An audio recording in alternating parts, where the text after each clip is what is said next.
Olá, já é a terceira live falando sobre dificuldades e desafios na sexualidade de um casal. Por que será, né, que esse tema é tão longo, tão extenso? Mas hoje, especificamente, nós falaremos mais sobre o diálogo. Você tem dialogado? Você tem conversado com o seu parceiro, com a sua parceira? E dialogar não é só impor falar, é a escuta também, saber escutar. Então hoje estamos aqui continuando a leitura reflexiva do livro Sede Fecundos. Estamos na página 94, continuando este tema de desafios e dificuldades que o casal encontra. Infelizmente, os meios de comunicação acabam prestando um serviço sério de desserviço, na verdade, à sexualidade humana. Como se mantém pela propaganda, esses meios estão a serviço de produtores eróticos e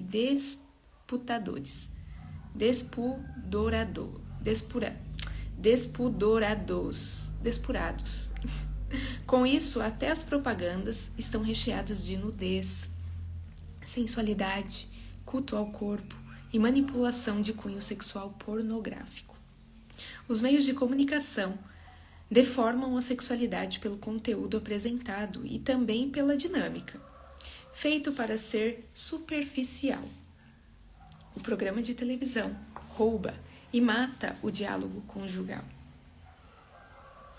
Quem fica ali vidrado no programa de televisão, filmes, séries, e pega aquilo como exemplo para aplicar, não digo todos, não vou generalizar, mas a maioria, acaba mata o diálogo conjugal. A falta do diálogo é uma porta de entrada para a morte do relacionamento. Sem diálogo franco, sincero, honesto, acolhedor e amigo, nenhum casal atingirá a maturidade sexual. Você se considera maduro sexualmente? Sem o diálogo, abre-se espaço para a infidelidade, para as fugas. O grande pecado de Adão e Eva foi a falta de diálogo. Quem não dialoga se impõe. A primeira coisa que Adão e Eva fizeram depois de pecar foi cobrir o corpo. Nasce daí a associação de sexo e pecado. Gesta-se aí a ausência de Deus na compreensão e na prática das relações sexuais. A falta de diálogo sexual é uma das grandes causas do ressentimento conjugal. O que não é partilhado pelo casal acaba virando somente semente de raiva, que se transformará em ressentimentos. O ressentimento é a arma mais eficaz do encardido para estragar a vida de uma pessoa e de um casal. Ressentimento, falta de perdão. Você alimentar aquele sentimento, fazendo ele ressurgir, aumentando. Eu estou fazendo fermento biológico, natural, né? Levin chama. E aí todo dia eu tenho que ir lá e alimentar esse fermento para que ele cresça, se multiplica. Agora pensa, uma pessoa que faz isso para o lado oposto, para mágoa, para ressentimento, para falta de perdão. Todos os dias ela revisita, todos os dias ela alimenta, todo dia ela faz crescer aquele sentimento. Mas infelizmente não é um fermento que vai dar vida, crescimento, sabor ao alimento. É algo que vai te matando, que vai tirando a sua vida, que vai te definhando. Deixa eu aceitar aqui o meu esposo, que está no carro, mas participará.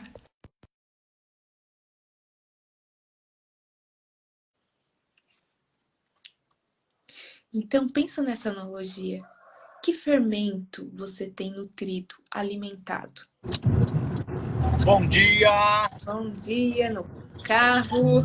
Desculpa o atraso aqui, mas meu celular não estava querendo entrar não, estava sem sinal. Agora eu tô com sinal. Muito bem. Aqui eu estava falando que a falta do diálogo faz com que o casal. Cadê? Deixa eu pegar aqui certinho. A falta de diálogo sexual é uma das grandes causas do ressentimento conjugal. O que não é partilhado pelo casal acaba virando semente de raiva, que se transformará em ressentimento. Ressentimento é a arma mais eficaz do encardido para estragar a vida de uma pessoa e de um casal. E aí eu estava dando o exemplo do fermento. Eu estou alimentando todos os dias, levando 7 dias para ter o fermento natural. E o ressentimento, a falta de perdão, também pode ser usado essa analogia, mas para o lado oposto. Então, o que você tem alimentado? O que você tem feito crescer? Falta de perdão, ressentimentos, mágoas no casal, isso tem que ser eliminado de uma vez, por todas. E o diálogo é uma forma de conseguir esse resultado. Verdade. E sem contar que muitas vezes, né, por conta da educação sexual de cada um, né, dessa sexualidade desregrada, de falar que a sexualidade é feia, de pensar que isso não é bom dentro do matrimônio, faz com que eu não tenha coragem de falar com você, quando eu digo eu, é no sentido de o casal homem e mulher, tá? De coisas que pra mim seria interessante. E aí o que eu faço? Normalmente, não falo. Aconteceu uma vez, aconteceu 2 vezes, aconteceu 500 vezes. Aí de repente, sem querer, ela fala alguma coisa que lembra de alguma ferida minha da infância. Pronto, nessa hora, do nada eu começo a descarregar uma metralhadora de ressentimentos. Ela olha e fala assim, nossa, da onde que veio tudo isso? Às vezes ela falou a palavra assim, chiclete. A palavra-chave era chiclete. Foi ela falar chiclete, ativou tudo. Aí começa, como se fosse efeito dominó. No final, já aconteceu isso comigo uma vez. Eu falei assim, por que a gente tava brigando mesmo? Porque do chiclete saiu, sei lá, pra Paraíba. Você fala, meu, não tem nada a ver um assunto com o outro, mas era só aquela faísca que precisava para dar o gatilho e aí tudo começar. Então, a pergunta é essa, o que está acontecendo no seu relacionamento que você pode puxar de forma sincera e sem criticar, mas de uma forma a dialogar para se melhorar? E aí é um desafio muito grande. Como vai se colocar essa situação sem ser acusação, sem ser forma de ferir o outro, sem ser uma forma de agredir o outro? Se você alimentou por muito tempo esse ressentimento, quando você abrir a boca, talvez venha várias acusações, ressentimentos. E aí que está o desafio de conseguir dialogar sem criticar, sem brigar. E vou além, tá, gente? Olha só como é que é sobre a cocriação. Eu não assisto o Big Brother, mas eu vi no Instagram que teve acho que a Vanessa Camargo, Débora Seco, uma das duas aí, elas estavam lá no Big Brother e tinha uma pessoa em específico que estava criticando, e segundo ela, estava sendo agressivo com ela. E aí ela fez algo inédito. Ela foi agressiva com o cara e foi expulsa do Big Brother. E até agora, só na cabeça dela existe aquela agressividade, pelo que eu entendi, tá? Eu não assisto Big Brother, então eu tô olhando com base nas informações que a rede posta, né? Ou seja, ela foi tanto criando que ele estava sendo agressivo com ela, sendo agressivo com ela, que uma hora ela foi agressiva com ele e aí ela acabou sendo expulsa do Big Brother. Ele não. Então, na verdade, no fundo, quem acabou sendo agressivo um com o outro? Quem acabou estourando o limite? E criando uma realidade que você não queria. Aquilo que você não dialoga, né? Lembra? Presente não resolvido, problemas adiados. Futuro adiado, melhor dizendo, futuro adiado, né? Problema não resolvido, futuro adiado. Faça as pazes com o seu passado, cria base para o seu futuro. Isso mesmo. E de modo muito especial, o encardido tem um grande interesse em destruir a harmonia sexual. A sexualidade é o meio escolhido por Deus para que o ser humano possa ser participante do processo da criação da vida. O ser humano reproduz Deus, por isso o encardido tem tanta raiva. Pedacinho do céu. Oi, meu pedacinho do céu. Depois de provocar o ressentimento, a segunda meta encardida é levar o casal a não se perdoar. A dificuldade de reconciliação gera afastamento e produz morte. Então, ele gera o oposto. O relacionamento conjugal, a intimidade gera vida. Mas a falta de diálogo, a falta de intimidade, a falta de compreensão gera a morte.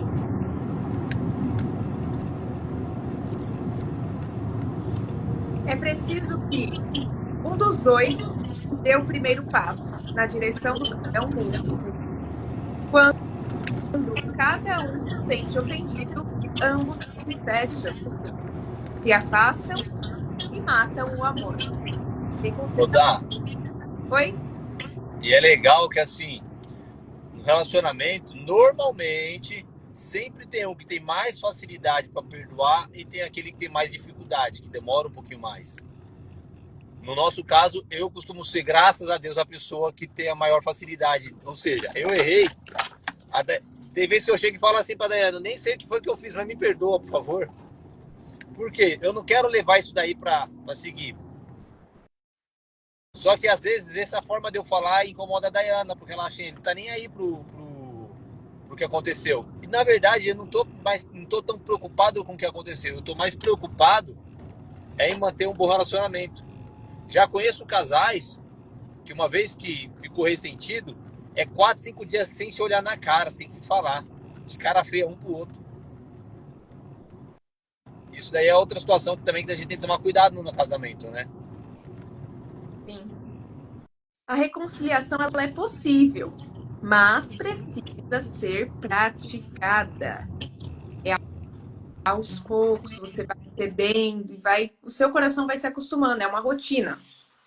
Se existe a dificuldade de se manifestar por meio de palavras, a reconciliação precisa ser traduzida em gestos. Para que isso aconteça, é fundamental recordar que no campo do amor não existe vencedor ou vencidos. O amor não é uma competição entre quem dá mais e quem recebe menos. Dessa competição nascem cobranças indevidas, que matam o amor no coração de cada um. Como ele está no carro, o Rafael acabou de cair, mas daqui a pouco ele entra novamente. No verdadeiro amor não se cogita quem está dando mais. Eis um grande vilão. A pessoa pensar, só eu amo, só eu dou. Mesmo que isso pareça verdade. Mesmo que isso seja verdade. Se você ficar jogando no outro que, só eu tô dando amor. Só eu faço pelo nosso casamento. Só eu. Você tá acusando.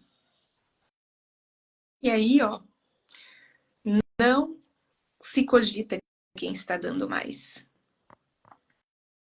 O verdadeiro amor não fica fechado, esperando a recompensa. Quando você fala, só eu estou dando, é como se você estivesse cobrando da pessoa. Você precisa dar mais. Você precisa dar mais de si. Mas quem está esperando a recompensa não está dando isso gratuitamente. Não está fazendo isso, um amor incondicional, sem pensar em ter de volta. É claro que todos nós queremos ser amados.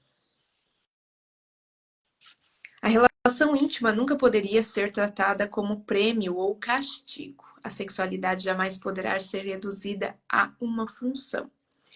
Essa relativização é uma constante ameaça do mundo moderno.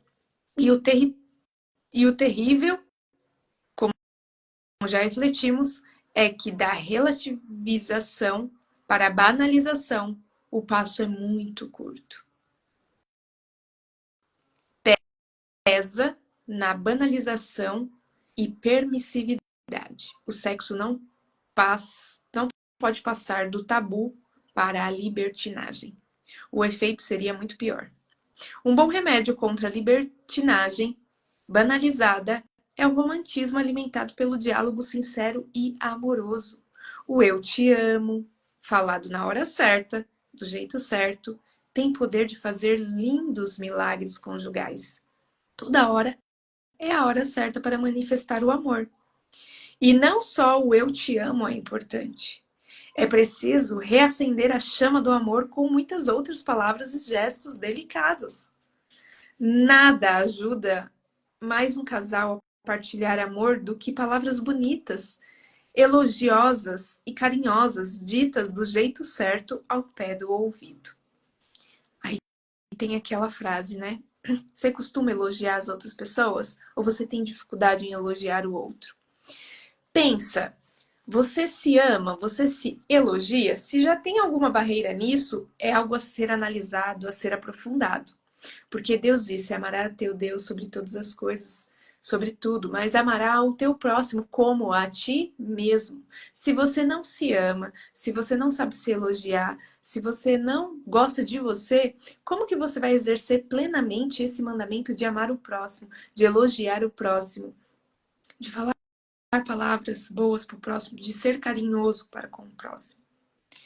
A palavra tem um poder revolucionário no corpo e no coração humano.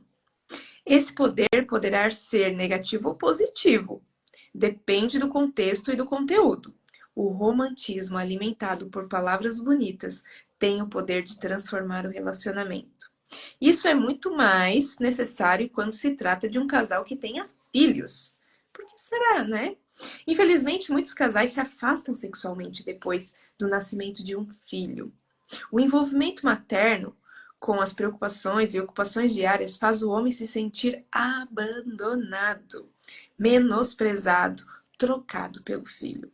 A mulher se sente dividida, casada, cansada e desgastada. E aí, mulheres, como vocês têm se sentido depois da gestação, depois do primeiro, do segundo, do terceiro filho? Imagine que o seu filho, deixa eu aceitar novamente o Rafa aqui.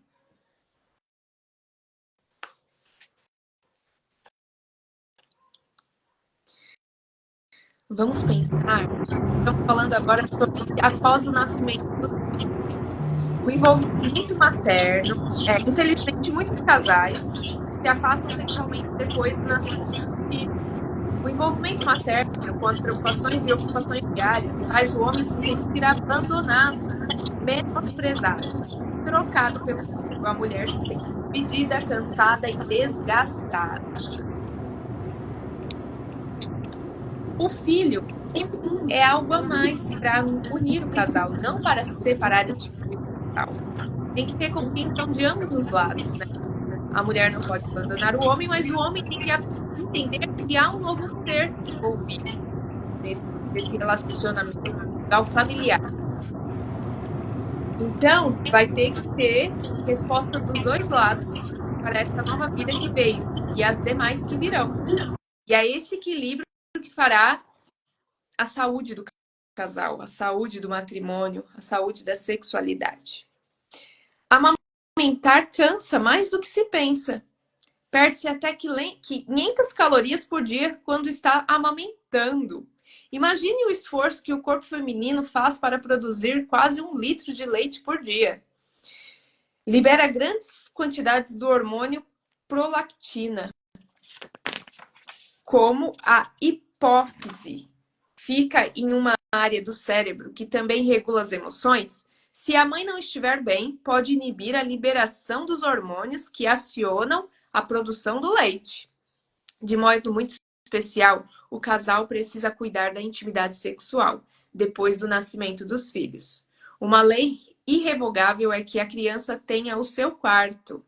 Nenhuma criança de nenhuma idade deverá dormir no quarto de seus pais. O casal que não puder preparar um quarto para a criança não deverá arrumar filhos. Se a criança, por um motivo muito especial, tiver de dormir no mesmo quarto dos pais, o casal deverá evitar toda a intimidade, mesmo depois que o filho. Criança não precisa saber que os pais se relacionam sexualmente. A privacidade, especialmente familiar, é condição indispensável para uma vida sexual saudável e sarada. A intimidade física não poderá ser praticada quando se ocorre o risco de ser descoberto. O medo de que a criança acorde contribui para a tensão, medo, ejaculação precoce, disfunção erétil, etc. A sexualidade exige paz e serenidade. Além disso, exige investimento. É comum encontrar casal que, com pouco tempo de casado, já perdeu o entusiasmo nos primeiros meses. Casais esfriados, amorfos, indiferentes, feridos e machucados. Assim a gente termina esse grande capítulo sobre dificuldades e desafios, porque são imensas as dificuldades e os desafios na sexualidade de um casal. E aí, Raul, o que você tem a dizer sobre filhos? Sobre filhos, é a melhor bênção que Deus deu para todo casal, viu? A gente só tem que saber ponderar mesmo essa questão. No fundo, o diálogo ele vai resolver isso. A mulher está cansada? Sim, mas não é um sacro ofício. Então, de todas as áreas, você vai ter que um dia ou outro ter o sacrifício. E o homem também. Você vai ter que ter o sacrifício de saber que não é todo dia agora, né? Que muda um pouquinho. Que agora tem as preocupações do dia a dia. Saber esse cara investir tempo em preliminar, ele investir tempo em tratar com amor e carinho, no que ele pode ajudar. Por exemplo, criança acorda de noite. Eu lembro quando o Matheus era pequenininho, a gente acordava direto à noite. E nisso de que acordar muito cedo, com certeza fica cansativo. Então tinha vez que você acordava, tinha vez que eu acordava, mesmo que eu fosse acordar cedo no outro dia para trabalhar, eu também acordava cedo para contribuir, para pelo menos amenizar essa carga, né? Quando tá só no peito, você não pode fazer muito, porque aí é peito, não tem jeito. Mas quando vai para uma mamadeira, de repente, já começa a dar papinha, você consegue mudar. Então, ó, acordou de madrugada, vai lá você, cuida dele. Ainda hoje é assim, tem vezes que a Dayana acorda aí e vê o que tá acontecendo com o Matheus, tem vezes que sou eu. Tem vezes que ele dorme a noite tranquila, que nem as últimas noites, graças a Deus, mas uma vez ou outra, ele acorda de madrugada. E aí ele chama o quê? Mamãe. Até hoje ainda, ele tá com quase 5 anos, ele ainda chama o quê? Mamãe. E aí eu chego lá e pergunto, só serve a mamãe ou pode ser o papai? Aí ele dá aquele sorrisão e falou, pode ser o papai. Mas é sempre quem ele chama é a mãe. Por mais que ele fique aí adulando vó, vô, no fundo, na hora da noite, na hora que o couro come, quem é a solicitada é a mamãe. E o Pois é. casal precisa saber dessa compreensão, né? Acho que assim, é um jogo, é um cabo de guerra que se puxa muito para um lado, que na verdade é um cabo de guerra que ele deve ficar equilibrado. Se puxa muito para um lado, o homem sai beneficiado com muito sexo, mas a mulher sai beneficiada com muito cansaço, como se ela estivesse drenando sua energia.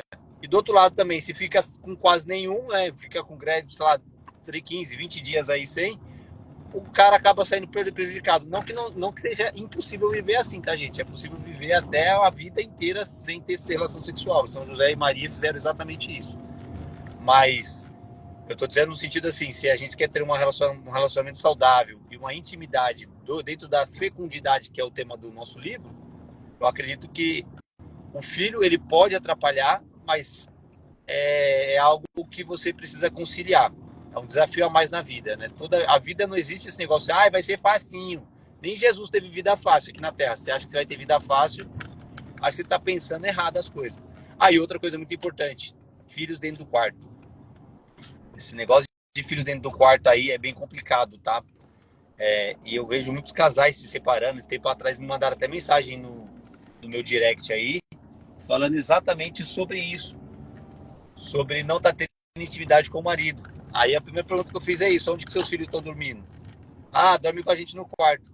Quanto tempo isso? Desde quando o filho nasceu. Eu falei, meu Deus do céu, pode tirar essa criança do quarto. Não tem como. Eu falei, se vira, fala pro seu marido fazer colocar um armário e uma porta do lado ali para separar o quarto do casal e o quarto da criança. Mas vai ter que separar, não pode ficar junto, né? Essa separação, essa parte de você ter tranquilidade é muito importante, né? Principalmente para a mulher. O homem, você me falou dele. E acho que deu uma queda aí na internet. Tá travando bastante, Rafa. Mas essa questão dos filhos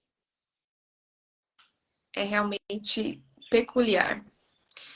E aqui no livro ele foi até extremo. Eu nunca imaginaria que ele falaria isso, tá? Se não tem condições de ter um quarto separado, não tenha filhos. Eu achei bem extremo, eu não imaginei que ele falaria isso. Mas foi o que foi dito aqui no livro. Eu lembro quando o Matheus nasceu, ele já tinha o quartinho dele preparado lá. E ó que foi um improviso. Nós dividimos nossa sala em 2. Fizemos da nossa sala uma parte dela, a gente negou um pedaço da sala para o nosso filho ter o próprio quartinho, né, filho? Ah, fala bom dia. O pai tá lá no carro. Ih, caiu o livro, mas não tem problema não. Fala bom dia. Bom dia. Bom dia, como é que Good tá? morning, baby! Good morning, Senta baby! aqui pra mamãe está terminando já, falta 4 minutinhos. Tá bom, vai lá pintar sua camiseta. E aí a gente sacrificou a nossa sala para construir esse puxadinho. Mas foi algo que desde o começo eu falei, vamos fazer. Só que o Matheus nasceu e a gente colocou o berço do lado da cama. E foi isso por quase um ano. Até que eu não fazia ideia disso. Filhos não podem dormir. Por eu ter uma longa estrada na igreja, mesmo assim eu não tinha essa mentalidade, não tinha isso dentro de mim, eu nunca ouvi falar sobre isso. E aí eu ouvi uma pessoa falando, filhos não podem dormir no quarto.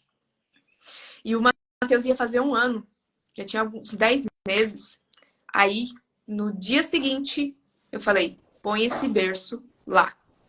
E aí, eu percebi que muita coisa mudou. Principalmente no sono do Matheus. Coisa que ele não dormia muito tempo constantemente, ele começou a dormir. Mãe, hoje eu sonhei com uma... Mãe, hoje eu sonhei com uma mulher falando não pode dormir. Não pode dormir. Ele sonhou com uma mulher dizendo que não pode dormir no quarto da mamãe, né? É isso? Vai lá pintar. Daqui a pouco a gente conversa sobre o seu sonho. Mãe. Espera um pouquinho, tá? Daqui a pouco a gente conversa. E aí eu fui perceber que muitas vezes nós que dificultamos esse cortar o cordão umbilical. Ele não corta só na hora que o neném nasce. Há um laço emocional que precisa ser desconectado. É uma energia de mãe e filho que precisa. Ai, meu filho não dorme em outra cama. Tem que dormir no meio do casal. Será que isso não é uma energia que você, mãe, está emanando? Pense sobre isso. Será que não é uma energia que o casal está emanando dessa dependência energética, dessa dependência emocional? Porque é difícil, é uma insegurança, vai estar longe. E se ele levantar? Aí o que a gente fez? Fez uma cama rente ao chão. Eu nem lembro. O berço a gente deixou aberto a lateral, deixou ele encostado no chão. Caso ele levantasse, como ele ainda estava aprendendo a andar, ele poderia vir engatinhando até o nosso quarto. Então você tem que começar a quebrar esses problemas e transformar em soluções. Mamãe. Você precisa desconectar e vai ser difícil para a mãe, mas é necessário. Você enfrentando esse desafio, os outros desafios vão sendo mais leves. O desmamar, o tirar chupeta, o se alimentar sozinho, começar a escovar os dentes, se vestir, são todas coisas que a mãe faz para o filho, mas ela vai ter que ir deixando de fazer, vai quebrando esse vínculo, distanciando essa energia emocional, esse sentimento. E aí, quando você vê, ele vai ter 18 anos. E aí ele vai estar voando para o mundo, para a eternidade, para Deus, para a namorada, para o casamento. E você não vai sofrer porque você já foi exercitando isso durante toda a sua vida. É um exercício constante. Então, quando a mãe fala, eu quero que meu filho se case com 50 anos, porque eu quero tê-lo perto de mim por 50 anos, esse apego, ela ainda não entendeu que a vida é feita de um exercício diário, de um treinamento constante, desse desapego próximo. Você pode desapegar, mas ainda amar. Você pode desapegar, mas ainda ser carinhosa. Você pode desapegar, mas ainda ser mãe. Pode falar aí. Ah, você parou? Deu trânsito aí? Não, é que tá no farol. Mas na verdade, o apego já não é amor. A pessoa não entende. É isso que é a disfunção. Se a gente olhar, né, o pai da mentira, quem é o pai da mentira? É o diabo. E o que ele gosta de fazer? Ele gosta de contar historinhas para nós acharmos que é verdade. Deixa eu só falar uma coisa para não esquecer. Ah. Tá, não deu para tirar a criança do quarto. É impossível, mas sempre há uma possibilidade. Pense isso, pense em possibilidades. Então, faça igual o Padre Léo falou. Não se resuma a relação sexual só na sua cama, no seu quarto. Vá para outro cômodo. Vá para o banheiro. Fecha a porta e faz lá. Tem que ter uma solução. Tudo na vida tem uma solução. E aí, vai no banheiro, a pessoa fica com medo de alguém for lá. Liga o chuveiro, né? A pessoa vai escutar que tem alguém tomando banho. Gente, você dá um jeito pra tudo nessa vida. Só não dá pra dar um jeito quando você dá desculpa. É só parar. Quando acabar as desculpas, a verdade começa a aparecer. A Dayana vira e mexe, ela é especialista em me incomodar com isso, viu, a Dayana? Pelo amor de Deus, eu começo a... Ela, tá, faz isso, resolve. Faz aquilo que resolve. Aí ele começa a tirar tudo minhas desculpas. Eu falo, agora ferrou, que eu tô sem desculpa. E agora? Agora, fala a verdade. Ou você fala a verdade, ou você vai... Não tem mais pra onde correr.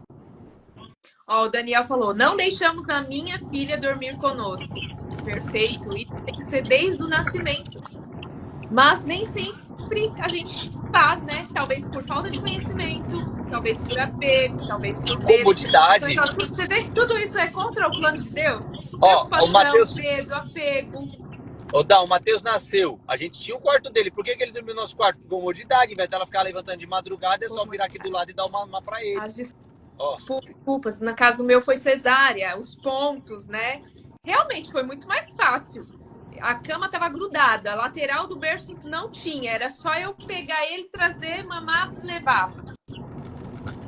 E assim, pela comodidade, talvez aí nos primeiros meses... E deu uma travadinha. Fazer por esse período. O Daniel disse aqui, ó, quando acaba as desculpas, só sobra a realidade. Isso mesmo, tem que acabar com essas desculpas, com esse apego exagerado. Voltou, eu acho, Rá. Fala alguma coisa para eu ver, para eu ouvir. Não voltou. Mas esse assunto, ó, é um assunto que gera muito o que falar, né? E o que eu posso dizer mesmo é a pessoa exercitar. É um treinamento já desde o nascimento. Essa liberdade que Deus nos fez para viver. Mais algum comentário, amor? Tinha dado uma quedinha, mas voltou. Eu tenho uma coisa que é importante a gente falar aqui, é o seguinte. Eu acho que é legal depois a gente destacar esses maiores problemas sexuais aí que o pessoal tá dizendo no livro e fazer uma sequência de reels, viu, Dá? Pra gente postar pro pessoal, editar e postar sobre isso. Eu acho que vai ajudar muito o casal esses assuntos aí. E como nem todo mundo tá assistindo a live ao vivo, porque não vai ficar meia hora às vezes assistindo, mas 30 segundos, 40 segundos assiste, eu acho que faz sentido. Se a gente alcançar 200 pessoas, normalmente é o alcance do Reels aí, o mínimo que o meu Reels alcança. Já vai ajudar 200 famílias, talvez. Eu acho que é bem importante pensar nisso, tá? Sim. Então vamos... E é isso aí. Vamos fazer a nossa oração final. Não feche o olho, Rafael. Fique aí bem olho aberto. Ó, eu costumo falar não deixar a minha filha fazer hoje o que eu não quero que ela faça amanhã. Isso mesmo, você já está educando, o Daniel 8 falou, né? Você já está educando a sua filha para, por exemplo, eu não sabia disso, de não dormir. Eu nem passava pela minha cabeça, porque na minha educação provavelmente eu tive mais esse contato de dormir junto. Então, ela sabendo que não é para dormir junto, ela não dormiu junto, provavelmente ela não fará isso com os filhos dela. Já é uma educação, né, para a filha dele que ele está dando. Isso é perfeito, porque ela está vendo na prática, no dia a dia dela, essas coisas. Vou dar só avisar a Jéssica, que eu vi que ela tá aí na live, que eu já tô chegando na casa dela, tá? Eu tô aqui no Parque das Américas já. Aí, ó, Jéssica, já tá chegando. Eita, chegou cedo, 7 horas. Foi voando. Dava pra ter feito a live, eu acho, aqui comigo, hein? Eu acho que não, porque eu ia estar saindo agora daí. Aí pra chegar aqui ia demorar mais meia horinha. E teve um acidente na Tibiriçá. Ainda tinha acabado de acontecer, então ainda não tava com trânsito, mas ia pegar trânsito pra vir pra cá. Ainda bem, tá vendo, ó? Como que sentir... Ele ia fazer a live aqui comigo. Eu falei, não, amor, acho que é melhor você fazer no carro, já vai indo. Temos que estar sensíveis. Não sabemos o porquê às vezes, mas pensamentos vêm, emoções vêm, e a gente tem que apenas seguir. Mas vamos fazer a nossa oração final neste momento. Respire fundo.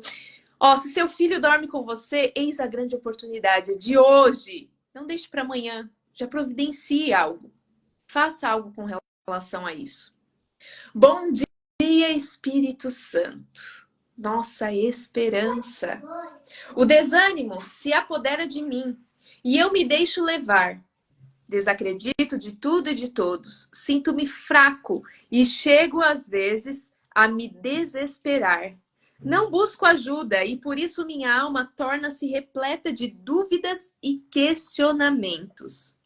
Eu creio, Senhor, que todo o nosso ser só encontra repouso em vós. Eu quero ser e ter esperança.